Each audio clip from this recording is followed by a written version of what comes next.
Hey everyone, this is Mr. Bear. Welcome to part 2 on our video on the Cuban Missile Crisis. Let's take a second to check out today's objective. So let's begin with a little review of part 1 of our video. So can anybody tell me why Cuba was important to the United States? Anybody? Anybody? Yeah, how about you? Yeah, you over there. Yeah, that's correct. Great job. Now, can anyone tell me who the communist leader of Cuba was who allied with the Soviet Union and Nikita Khrushchev? How about you? Absolutely. And now, can anyone recall the name of the failed 1961 CIA/Cuban exile invasion of Cuba that was geared to overthrow Fidel Castro? Yeah, why don't you give it a try? Wow, fantastic. You really remembered your stuff. Wow, awesome. Alright, well thanks for participating. Alright, so now that we've reviewed, let's now figure out what happens in the Cuban Missile Crisis. As you recall from the last video, Castro and the USSR made an agreement to send nuclear missiles to protect Cuba from another US invasion. In many respects, this was actually warranted.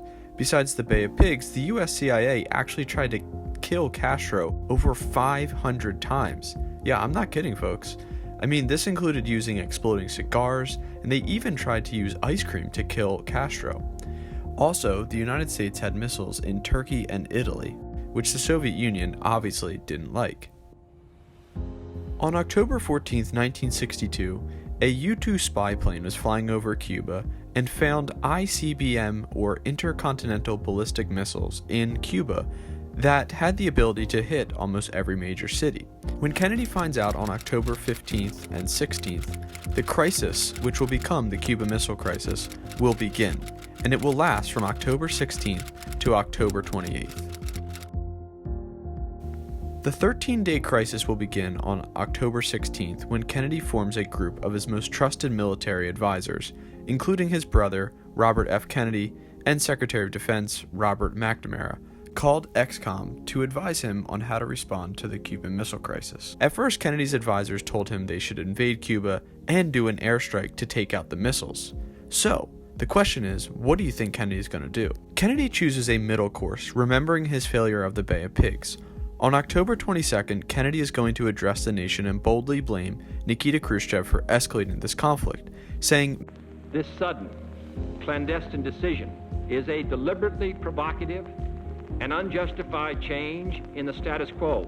In the speech, he announced that the U.S. Navy would intercept all missile shipments to Cuba, putting a quote-unquote blockade around Cuba. But instead of calling it a blockade, he actually called it a naval quarantine. He used the term quarantine because saying the word blockade would mean that the US and USSR were in a state of war.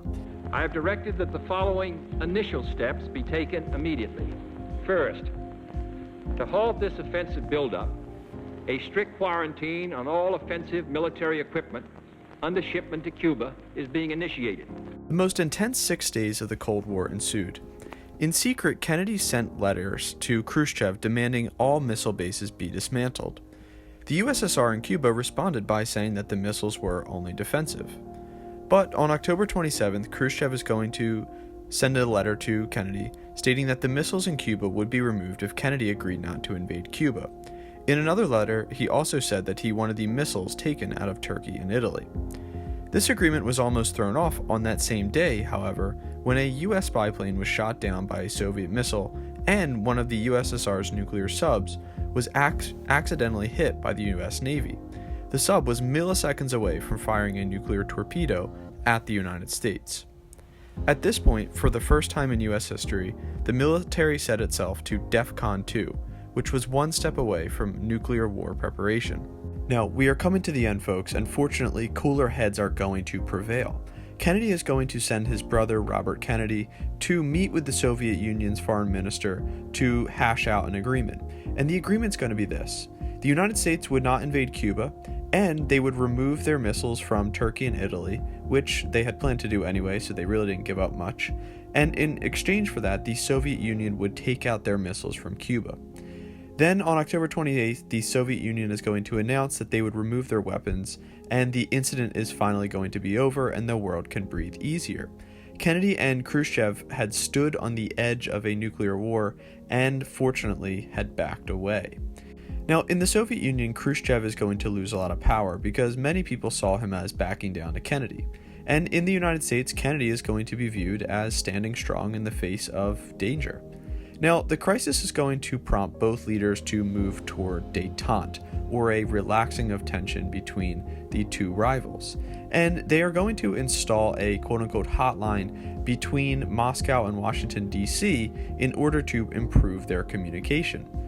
So, in 1963, the year after the crisis, the United States, Great Britain, and the Soviet Union are all going to sign something known as the Nuclear Test Ban Treaty, which will limit the way that nuclear weapons are tested and also limit nuclear weapons around the world because they're going to get 36 other countries to sign on.